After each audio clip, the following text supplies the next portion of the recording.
Hi friends, welcome back to my YouTube channel. Friends, ಇದು weight loss ಜರ್ನಿಯ day 17 ಆಗಿರುತ್ತೆ ಮತ್ತು ಟೈಮು ಕೂಡ 12 ಆಗಿತ್ತು.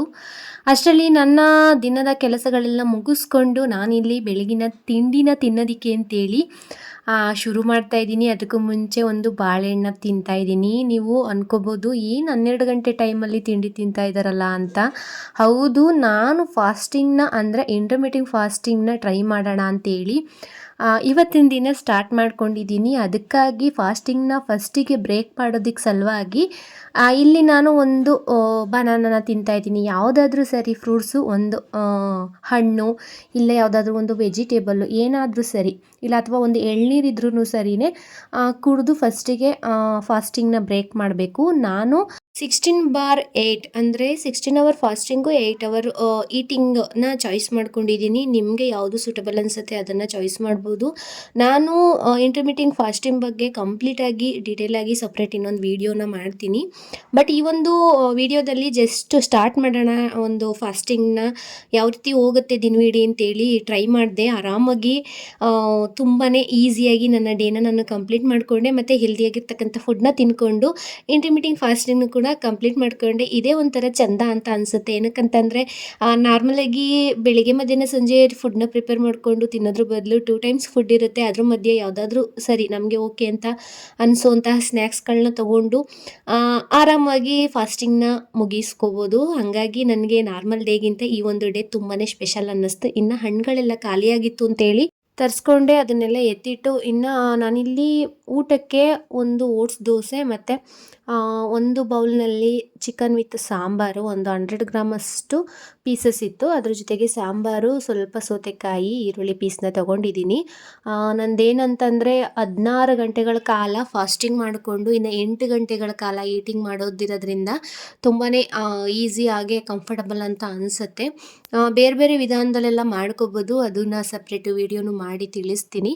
ನನಗೆ ಮುಂಚೆಯಿಂದನೇ ಈ ಒಂದು ಟೈಮಿಂಗ್ಸು ಕಂಫರ್ಟಬಲ್ ಇರೋದ್ರಿಂದ 3 ಮೀಲನ್ನು ನಾವು ಈ ಒಂದು ಫಾಸ್ಟಿಂಗಲ್ಲಿ ತೊಗೊಳೋದಕ್ಕಾಗಲ್ಲ. 16/8 ಅಂದರೆ 8 ಅವರ್ ಫುಡ್ಡನ್ನ ತೊಗೋಬೇಕಾಗತ್ತೆ. ಹಾಗಾಗಿ ಒಂದು ಮೀಲಿಂದ ಇನ್ನೊಂದು ಮೀಲಿಗೆ ಮಿನಿಮಮ್ ಅಂದ್ರೂ 4 ಅವರ್ ಗ್ಯಾಪ್ ಇರಬೇಕು. ಬಟ್ ನಂದು ಈಟಿಂಗ್ ಟೈಮ್ ಇರೋದು 8 ಗಂಟೆಗಳ ಕಾಲ. ಹಾಗಾಗಿ 8 ಗಂಟೆಗಳ ಕಾಲದಲ್ಲಿ ನಾನು ಯಾವ ರೀತಿ 3 ಮೀಲ್ನ ತೊಗೊಳೋದಕ್ಕೆ ಸಾಧ್ಯ ಆಗುತ್ತೆ, ನೀವೇ ಯೋಚನೆ ಮಾಡಿ. ಹಾಗಾಗಿ ನನಗೆ 2 ಮೀಲು ಆರಾಮಾಗಿ ನಾನು ಫಾಸ್ಟಿಂಗಲ್ಲಿ ಮುಗಿಸ್ಕೋಬೋದು. ಮುಂಚೆನೂ ಕೂಡ ನಾನು ಇದೇ ಒಂದು ಟೈಮಿಂಗ್ಸ್ನ ಬ್ಯಾಲೆನ್ಸ್ ಮಾಡ್ತಿದ್ದೆ. ನನಗೆ ಅದು ಓಕೆ ಆಗಿತ್ತು. ಹಾಗಾಗಿ ಈ ಒಂದು ಟೈಮಿಂಗ್ಸ್ನೇ ನಾನು ಚಾಯ್ಸ್ ಮಾಡ್ಕೊಂಡಿದ್ದೀನಿ ಈ ಸಲನೂ.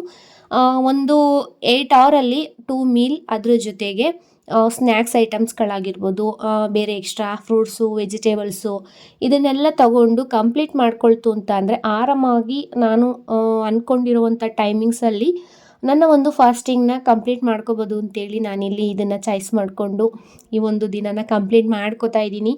ಇನ್ನು ತುಂಬಾ ಸ್ಟಾರ್ಟಿಂಗ್ ಡೇಸ್ ಅಲ್ವಾ, ಹೊಟ್ಟೆ ಹಸಿವಾಗ್ತಿತ್ತು. ಹೊಟ್ಟೆ ಹಸಿವಿಂದ ಸ್ವಲ್ಪ ತಲೆನೋವು ಕೂಡ ಬಂದಂಗೆ ಅನ್ನಿಸ್ತಿತ್ತು. ಸರಿ, ಇನ್ನೇನು ಟೈಮ್ ಆಯ್ತಲ್ಲ ಅಂಥೇಳಿ ನಾನು ಕೂಡ ಊಟನ ಮಾಡ್ತಾಯಿದ್ದೀನಿ. ತುಂಬಾ ಒಂದು ಖುಷಿಯಿಂದ ಈ ಒಂದು ಇಂಟರ್ಮಿಟಿಂಗ್ ಫಾಸ್ಟಿಂಗ್ನ ಸ್ಟಾರ್ಟ್ ಮಾಡ್ಕೊಂಡಿದ್ದೀನಿ. ಇನ್ನು ನನಗೆ ಕಮೆಂಟಲ್ಲಿ 3 ಮೀಲ್ನ ಬಳಸ್ಕೊಂಡು ಇಂಟರ್ಮಿಟಿಂಗ್ ಫಾಸ್ಟಿಂಗ್ನ ಮಾಡಬೇಕು, ಯಾವ ರೀತಿ ಬ್ಯಾಲೆನ್ಸ್ ಮಾಡೋದು ಅಂತಲೂ ಕೂಡ ಕೇಳಿದ್ದೀರಾ. ಅದ್ರ ಬಗ್ಗೆ ನಾನು ಡೀಟೇಲಾಗಿ ತಿಳಿಸ್ತೀನಿ ಖಂಡಿತವಾಗಿಯೂ. ಹಂಗಾಗಿ ಸುಮಾರಷ್ಟು ವಿಧಾನದಲ್ಲಿ ಒಂದು ಇಂಟರ್ಮಿಟಿಂಗ್ ಫಾಸ್ಟಿಂಗ್ನ ಮಾಡ್ಕೋಬೋದು. ತುಂಬಾ ಯೂಸ್ಫುಲ್ ಆಗಿರುತ್ತೆ. ಒಂದು ವೆಯ್ಟ್ ಲಾಸ್ ಮಾಡ್ಕೊಳ್ಳೋದಕ್ಕಾಗಿರ್ಬೋದು, ಇಲ್ಲ ನಮ್ಮ ಒಂದು ಆರೋಗ್ಯನೂ ಕೂಡ ಕಾಪಾಡ್ಕೊಳ್ಳೋದಕ್ಕಾಗಿರ್ಬೋದು. ಮತ್ತು ಹಿಂದಿನ ಕಾಲದಲ್ಲೆಲ್ಲ ಒಂದೊತ್ತು ಊಟ ಮಾಡ್ತಿದ್ರು, 2 ಹೊತ್ತು ಹಚ್ಕೊಂಡಿರ್ತಿದ್ರು, ಅಂದರೆ ಆಹಾರದ ಕೊರತೆಯಿಂದಾಗಿ. ಆಗೆಲ್ಲ ಸ್ವಲ್ಪ ಊಟದ್ದು ಪ್ರಾಬ್ಲಮ್ ಇದ್ದೇ ಇತ್ತು ನಮ್ಮ ಹಳಬ್ರಿಗೆ, ಅಂದರೆ ಅಜ್ಜಿ ತಾತ ಆ ಒಂದು ಟೈಮಲ್ಲಿ ಜನ್ರೇಷನಲ್ಲಿ ಊಟದ್ದೆಲ್ಲ ಪ್ರಾಬ್ಲಮ್ ಇತ್ತು. 2 ಹೊತ್ತು ಊಟ ಮಾಡ್ತಿದ್ರು, ಇಲ್ಲ 1 ಹೊತ್ತು ಹಸ್ಕೊಂಡಿದ್ರು. ನೀವು ಇವಾಗ ಒಬ್ಸರ್ವ್ ಮಾಡ್ಬೋದು, ಕೆಲವೊಬ್ಬರು ಏಜ್ ಆಗಿರೋ ಪರ್ಸನ್ಗಳು ಬೆಳಗ್ಗೆ ಮತ್ತು ನೈಟ್ ಊಟ ಮಾಡ್ತಾರೆ, ಮಧ್ಯಾಹ್ನದ ಹೊತ್ತು ಊಟನ ಸ್ಕಿಪ್ ಮಾಡ್ತಾರೆ, ಯಾವುದೇ ಭಾಗದಲ್ಲೂ ಊಟ ಮಾಡಲ್ಲ. ಸ್ವಲ್ಪ ಏಜ್ ಆಗಿರ್ತಕ್ಕಂಥವ್ರು, ನಮ್ಮ ತಾತ ಅಜ್ಜಿ ಈ ಥರದಂಥವ್ರು. ಆವಾಗ ಅವ್ರಿಗೆ ಹೆಂಗೆ ಅಂತ ಅಂದರೆ, ಒಂದು ಟೈಮು ಗ್ಯಾಪ್ ಕೊಡ್ತಂಥ ಟೈಮಲ್ಲಿ ಆ ಒಂದು ನಮ್ಮ ಏನು ಎಕ್ಸ್ಟ್ರಾ ಫ್ಯಾಟ್ ಅನ್ನೋದು ನಮ್ಮ ಬಾಡಿನಲ್ಲಿ ಇರುತ್ತಲ್ಲ, ಅದನ್ನು ಒಂದು ಎನರ್ಜಿಯಾಗಿ ಕನ್ವರ್ಟ್ ಮಾಡಿಕೊಂಡು ಅವರು ಆರಾಮಾಗಿ ಅವರ ಡೈಲಿ ಚಟುವಟಿಕೆಗಳಲ್ಲಿ ಭಾಗವಹಿಸೋ ರೀತಿ ಮಾಡ್ಕೊತಿತ್ತು. ಹಾಗಾಗಿ ಇವಾಗೂ ಕೂಡ ಒಂದು ಪದ್ಧತಿನ ನಡ್ಸ್ಕೊಳ್ತಾ ಬರ್ತಿದ್ದಾರೆ. ಎರಡೊತ್ತು ಊಟ ಮಾಡುವಂಥ ನಮ್ಮ ಅಜ್ಜಿ ತಾತಂದರು ಕೆಲವೊಂದು ಸಲ ನೋಡಿರ್ಬೋದು. ನಮ್ಮ ಮನೆಗಳಲ್ಲೂ ಕೂಡ ಇದ್ದಾರೆ. ಮಧ್ಯಾಹ್ನದ ಊಟನ ಸ್ಕಿಪ್ ಮಾಡ್ತಾರೆ, ಬೆಳಿಗ್ಗೆ ಸಂಜೆ ಊಟನ ಮಾಡ್ತಾರೆ, ಪ್ರತಿನಿತ್ಯ ಮಾಡೋರಿದ್ದಾರೆ. ಅವರು ತುಂಬಾ ಹೆಲ್ದಿಯಾಗಿದ್ದಾರೆ, ಯಾವುದೇ ರೀತಿಯ ಹೆಲ್ತ್ ಪ್ರಾಬ್ಲಮ್ ಅನ್ನೋದು ಕೂಡ ಇಲ್ಲ. ಮುಂಚೆ ಇದೇ ರೀತಿ ಮಾಡ್ತಿದ್ದು ಅದು ತುಂಬಾ ಒಳ್ಳೆಯದು. ಅಂದರೆ ಇಂಟರ್ಮಿಟೆಂಟ್ ಫಾಸ್ಟಿಂಗ್ ಅಂತ ಅಂದರೆ ಮಧ್ಯಂತರದ ಉಪವಾಸ ಅಂತಲೇ ಕರಿತೀವಿ ಅದನ್ನು. ಹಾಗಾಗಿ ವಾರದಲ್ಲಿ ಒಂದೊತ್ತು ಉಪವಾಸ, ತಿಂಗಳಲ್ಲಿ ಒಂದೊತ್ತು ಉಪವಾಸ, ಈ ಥರ ಎಲ್ಲ ಮಾಡ್ತು ಅಂದರೆ ತುಂಬಾ ಒಳ್ಳೆಯದು. ವೆಯ್ಟ್ ಲಾಸ್ಗೂ ಕೂಡ ತುಂಬಾ ಯೂಸ್ ಆಗುತ್ತೆ. ಇನ್ನು ನಾನು ಮುಂಚೆ ಬೆಣ್ಣೆನ ತೆಗಿತಿರ್ಲಿಲ್ಲ ಮಜ್ಜಿಗೆನ ಮಾಡಿದಾಗ, ಹಾಗೆಯೇ ಜಸ್ಟ್ ಕುಡಿದ್ಬಿಡ್ತಿದ್ದೆ. ಇವಾಗ ಬೇಡ, ಸ್ವಲ್ಪ ಅದರಲ್ಲಿರಕ್ಕಂಥ ಫ್ಯಾಟ್ ಜಾಸ್ತಿ ಸೇರೋದು ಬೇಡ ಅಂತೇಳಿ ಸ್ವಲ್ಪ ಮಜ್ಜಿಗೆನೂ ಸಿಲ್ಬಿ ಅದರಲ್ಲಿ ಬರ್ತಕ್ಕಂಥ ಬೆಣ್ಣೆನ ಎತ್ತಿಟ್ಟು, ಅದಾದ ನಂತರ ಅದಕ್ಕೆ ಉಪ್ಪು ಮತ್ತು ಅಗಸೆ ಬೀಜದ ಪೌಡರ್ನ ಮಿಕ್ಸ್ ಮಾಡಿ ನಾನಿಲ್ಲಿ 1-2 ಲೋಟ ಮಜ್ಜಿಗೆನ ತೊಗೋತಾ ಇದ್ದೀನಿ. ನೀರಾಗಿರಬೇಕು ಮಜ್ಜಿಗೆ, ತುಂಬ ಗಟ್ಟಿಯಾಗಿ ಕೂಡ ಇರಬಾರ್ದು. ಈ ರೀತಿ ಬೆಣ್ಣೆ ತೆಗೆದಿರ್ತಕ್ಕಂಥ ಮಜ್ಜಿಗೆ ಆಗಿತ್ತು ಅಂತ ಅಂದರೆ 2-3 ಗ್ಲಾಸ್ ಆರಾಮಾಗಿ ಕುಡಿಬೋದು. ಅಂದರೆ ಸ್ವಲ್ಪ ಗ್ಯಾಪ್ ಕೊಟ್ಟು, ಏನೋ ಒಂದು ನಾನು ಫಸ್ಟಿಗೆ ಫ್ರೂಟ್ಸ್ನ ತಿಂದು ನನ್ನ ಫಾಸ್ಟಿಂಗ್ನ ಬ್ರೇಕ್ ಮಾಡಿಕೊಂಡೆ. ಅದಾದ ನಂತರ ಒಂದು 1/2 ಅವರ್ ಬಿಟ್ಟು ಅಂದರೆ 12:30 ಟೈಮಲ್ಲಿ ನಾನು ನನ್ನ ಫಸ್ಟ್ ಮೀಲ್ನ ತೊಗೊಂಡೆ. ಅದಾದ ನಂತರ ನಾನು 1-1.5 ಗಂಟೆ ಟೈಮಲ್ಲಿ ಅಂದರೆ ಮಧ್ಯಾಹ್ನ 1:30ಯಲ್ಲಿ ಮಜ್ಜಿಗೆನ ತೊಗೊಂಡೆ, 2 ಗ್ಲಾಸ್ ಮಜ್ಜಿಗೆನ ತೊಗೊಂಡೆ. ಹಾಗೆ ಜಸ್ಟ್ ಮಲಗೋಣ ಅಂತೇಳಿ, ರೆಸ್ಟ್ ಮಾಡೋಣ ಅಂತೇಳಿ ಹಾಸಿಗೆ ಮೇಲೆ ಮಲಗಿದ್ದೆ. ಚೆನ್ನಾಗಿ ನಿದ್ದೆನೂ ಕೂಡ ಬಂದಿತ್ತು. ಮತ್ತು ಅದ್ರ ಜೊತೆಗೆ ಮಧ್ಯಾಹ್ನ ಟೈಮಿನ ಮಳೆನೂ ಕೂಡ ಸ್ಟಾರ್ಟ್ ಆಗಿತ್ತು. ನಾನು ಸ್ವಲ್ಪ ಹಾಗೆಯೇ ಮಲಗಿಬಿಟ್ಟಿದ್ದೀನಿ. ಇನ್ನು ಚಿಂಟುನು ಕೂಡ ಬಂದ ಆ ಟೈಮಲ್ಲಿ ನಾನು ಒಂದು 2:30 ಮಲಗಿದ್ದಕ್ಕೆ 4:30ನಲ್ಲಿ ಎದ್ದಿದ್ದೀನಿ. ಅಂದರೆ 2 ಅವರ್ ಚೆನ್ನಾಗಿ ನಿದ್ದೆ ಮಾಡಿದ್ದೀನಿ. ಮಳೆ ಬರ್ತಿದ್ದಕ್ಕೂ ಅದಕ್ಕೂ ತುಂಬಾ ಚೆನ್ನಾಗಿ ನಿದ್ದೆನೂ ಕೂಡ ಬರ್ತಿತ್ತು. 5:30 ಅಷ್ಟರಲ್ಲೆಲ್ಲ 1 ಲೋಟ ಕಾಫಿನ ಮಾಡಿಕೊಂಡು ಕುಡಿದೆ. ಅಂದರೆ ಕಾಫಿ ಮಾಡಿಕೊಂಡೆ, ಯಾವುದೇ ರೀತಿಯ ಬೆಲ್ಲದ ಪೌಡರ್ ಆಗಿರಲಿ, ಸಕ್ಕರೆ ಆಗಿರಲಿ ಯೂಸ್ ಮಾಡಲಿಲ್ಲ. ಹನಿನ ಯೂಸ್ ಮಾಡಿಕೊಂಡು ಕಾಫಿನ ಕುಡಿದೆ. ಒಳ್ಳೆಯದು, ವೆಯ್ಟ್ ಲಾಸ್ಗೂ ಕೂಡ ಹೆಲ್ಪ್ ಆಗುತ್ತೆ. ಶುಗರು ಮತ್ತು ಬೆಲ್ಲದ ಪೌಡರೆಲ್ಲ ಯೂಸ್ ಮಾಡೋದು ಬೇಡ ಇನ್ಮೇಲೆ.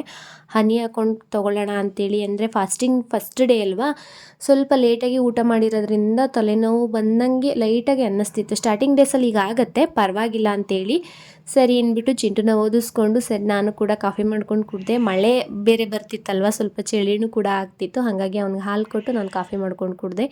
ಇನ್ನು ಇಲ್ಲಿ ನೋಡ್ತಾ ಇರ್ಬೋದು ನೀವು, ನೈಟಿಗೆ ನಾನು ಯಾವುದೇ ರೀತಿಯ ಫುಡ್ಡನ್ನು ತಗೊಳ್ತಾ ಇಲ್ಲ. ಜಸ್ಟು ವೆಜಿಟೇಬಲ್ಸು, ಫ್ರೂಟ್ಸ್ನ ತೊಗೊಳ್ಳೋಣ ಅಂತೇಳಿ ನಾನಿಲ್ಲಿ ಒಂದು ಅರ್ಧ ಬೌಲಷ್ಟು ದಾಳಿಂಬೆ ಹಣ್ಣು, ಸ್ವಲ್ಪ ಡ್ರ್ಯಾಗನ್ ಫ್ರೂಟ್ಸು, ಅದ್ರ ಜೊತೆಗೆ ಒಂದು ಟೊಮೆಟೊ, ಸೌತೆಕಾಯಿ, ಕ್ಯಾರೆಟು ಮತ್ತು ಕಪ್ಪು ದ್ರಾಕ್ಷಿನ ತೊಗೊಂಡಿದ್ದೀನಿ. ಇಷ್ಟು ಮಾತ್ರ ನನ್ನ ನೈಟಿನ ಒಂದು ಡಿನ್ನರ್ ಆಗಿರುತ್ತೆ. ಹೆವಿಯಾಗಿ ಬೇಡ, ಲೈಟ್ ಫುಡ್ನ ತೊಗೊಳ್ಳೋಣ ಆರಾಮಂತ ಅನ್ನಿಸ್ತಿತ್ತು ನನಗೆ. ಮಧ್ಯಾಹ್ನ ಏನು ಊಟ ಮಾಡಿದೆ ಅಲ್ವಾ, ಆರಾಮಂತ ಅನ್ನಿಸ್ತಿತ್ತು. ಹಾಗಾಗಿ ಸಾಕು ಇಷ್ಟು ಫುಡ್ಡನ್ನ ತೊಗೊಳ್ತು ಅಂತ ಅಂದರೆ ಅಂತೇಳಿ ನಾನು ಚಿಂಟು ಇಬ್ಬರೂ ಕೂಡ ಶೇರ್ ಮಾಡಿಕೊಂಡು ತಿಂತಿದ್ವಿ, ಟಿ ವಿನ ನೋಡಿಕೊಂಡು. ಇನ್ನು ಟಿ ವಿ ನೋಡಿಕೊಂಡು ಏನೇ ಕೊಟ್ಟರು ಚಿಂಟು ಆರಾಮ್ಸೆ ತಿಂತಾನೆ. ಅದೇ ನಾವು ಹೊರಗೆ ಕೂರಿಸಿ ತಿನ್ನು ಅಂತ ಅಂದರೆ ಸ್ವಲ್ಪ ಕಷ್ಟ. ಹಾಗಾಗಿ ಅವನದು ಕೂಡ ಹೋಮ್ವರ್ಕ್ ಎಲ್ಲ ಮುಗಿಸಾಗಿತ್ತು. ನನ್ನ ನೈಟ್ ಮೀಲ್ ಬಂದು 8 o'clock ಒಳಗಡೆ ಇರುತ್ತೆ. ಹಾಗಾಗಿ ನಾನು 8 o'clock ಮೇಲೆ ನಾನು ಯಾವುದೇ ರೀತಿಯ ಫುಡ್ಡನ್ನು ತೊಗೊಳೋದಕ್ಕೆ ಹೋಗಲ್ಲ. ಜಸ್ಟ್ ನೀರನ್ನು ತೊಗೊಳ್ಬೋದು, ಪ್ರಾಬ್ಲಮ್ ಏನಿಲ್ಲ. 8 ಗಂಟೆ ನಂತರ ಯಾವುದೇ ರೀತಿಯ ಫುಡ್ ಆಗಿರ್ಬೋದು, ಫ್ರೂಟ್ಸು, ಈ ವೆಜಿಟೇಬಲ್ಸು ಏನಂದರೆ ಕೂಡ ತೊಗೊಳ್ಬಾರ್ದು. ಇನ್ನು 12 ಗಂಟೆಗಿಂತ ಮುಂಚೆ ಕೆಲವೊಬ್ರು ಹೇಳ್ತೀರಾ ಡಿಟಾಕ್ಸ್ ಡ್ರಿಂಕು, ಈ ಮೆಂತ್ಯ ನೀರೆಲ್ಲ ನೆನೆಸಿರ್ತೀನಲ್ಲ ಅದನ್ನೆಲ್ಲ ತೊಗೊಳ್ಬೋದಾ ಅಂತ. ಆರಾಮಾಗಿ ತೊಗೊಳ್ಬೋದು. ಅದರಲ್ಲಿ ಅಷ್ಟು ಕ್ಯಾಲೋರೀಸ್ ಏನಿರಲ್ಲ. 0 ಕ್ಯಾಲರೀಸ್ ಫುಡ್ ಅಂತ ಏನು ಹೇಳ್ತೀವಿ ಆ ಒಂದು ಫುಡ್ಡಿಗೆ ಕನ್ಸಿಡರ್ ಆಗುತ್ತೆ. ಹಾಗಾಗಿ ಊಟದ 12 ಗಂಟೆಗೆ ಮುಂಚೆ ನಾನೇನು ಫಾಸ್ಟಿಂಗ್ನ ಸ್ಟಾರ್ಟ್ ಮಾಡ್ತೀನಲ್ಲ, ಈಟಿಂಗ್ ಟೈಮ್ನ, ಅದಕ್ಕಿಂತ ಮುಂಚೆ ಚೆನ್ನಾಗಿ ನೀರು ಮತ್ತು ಒಂದು ಡಿಟಾಕ್ಸ್ ಡ್ರಿಂಕ್ ಆಗಿರ್ಬೋದು, ಮೆಂತ್ಯ ನೀರಾಗಿರ್ಬೋದು, ಇದನ್ನೆಲ್ಲ ತೊಗೊಳ್ಬೋದು, ಪ್ರಾಬ್ಲಮ್ ಏನಿಲ್ಲ. ಇನ್ನು 8 ಗಂಟೆ, ನೈಟ್ 8 ಗಂಟೆ ಆದಮೇಲೆ ನೀರನ್ನು ಕುಡಿಬೋದು ಚೆನ್ನಾಗಿ. ಯಾವುದೇ ರೀತಿಯ ನೀರಾಗಿರ್ಬೋದು, ನೀರನ್ನು ಒಂದು ಚಿಯಾ ಸೀಡ್ಸ್ ನೀರನ್ನ ನೆನೆಸಿ ಕುಡಿತೀನಲ್ಲ ಅದನ್ನಾಗಿರ್ಬೋದು, ನಾರ್ಮಲ್ ವಾಟರ್ ಆಗಿರ್ಬೋದು, ಚೆನ್ನಾಗಿ ಕುಡಿಬೇಕು. ಫಾಸ್ಟಿಂಗ್ನ ಮಾಡ್ಕೊಳ್ಳೋದ್ರಲ್ಲಿ ತುಂಬಾ ನೀರು ನಮ್ಮ ದೇಹದಲ್ಲಿ ಇರಬೇಕಾಗತ್ತೆ. ಹಾಗಾಗಿ ಇನ್ನು ಉಳಿದಂಥ ಟೈಮಲ್ಲಿ ಏನು 8 hour ಒಂದು ಈಟಿಂಗ್ ಟೈಮ್ ಇರುತ್ತೆ, ಇನ್ನು 16 hour ಏನು ಫಾಸ್ಟಿಂಗ್ ಟೈಮ್ ಇರುತ್ತೆ, ಆ ಒಂದು 16 hour ಫಾಸ್ಟಿಂಗ್ ಟೈಮಲ್ಲಿ ಚೆನ್ನಾಗಿ ನೀರನ್ನು ಕುಡಿದ್ರೆ ಏನೂ ತೊಂದರೆ ಏನಿಲ್ಲ.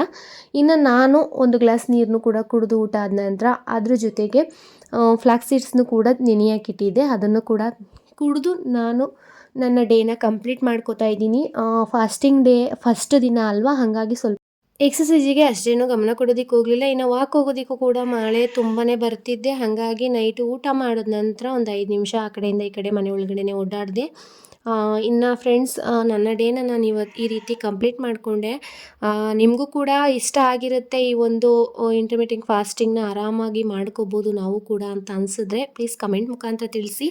ಇನ್ನು ಈ ಒಂದು ಫಾಸ್ಟಿಂಗ್ ಬಗ್ಗೆ ನನಗೆ ಎಷ್ಟರ ಮಟ್ಟಿಗೆ ಗೊತ್ತಿದೆ ಆ ವಿಚಾರಗಳೆಲ್ಲ ನಿಮ್ಮ ಜೊತೆ ಶೇರ್ ಮಾಡ್ಕೋತೀನಿ. 3 ಮೀಲನ್ನು ಯಾವ ರೀತಿ ಪ್ರಿಪೇರ್ ಮಾಡಿಕೊಂಡು ಫಾಸ್ಟಿಂಗ್ ಮಾಡಬೇಕು ಅಂತಲೂ ಕೂಡ ತಿಳಿಸ್ತೀನಿ. 2 ಮೀಲ್ ನಿಮ್ಗೆ ಆಗಲ್ಲ, ಅಡ್ಜಸ್ಟ್ ಆಗಲ್ಲ ಅಂತಂದರೆ 3 ಮೀಲ್ದು ಕೂಡ ಯಾವ ರೀತಿ ಮಾಡ್ಕೊಳ್ಳೋದು ಅಂತ ತಿಳಿಸ್ತೀನಿ. ಇನ್ನು ನೆಕ್ಸ್ಟ್ ವೀಡಿಯೋದಲ್ಲಿ ಸಿಗೋಣ ಫ್ರೆಂಡ್ಸ್. ಅಲ್ಲಿವರೆಗೂ ಬಾಯ್.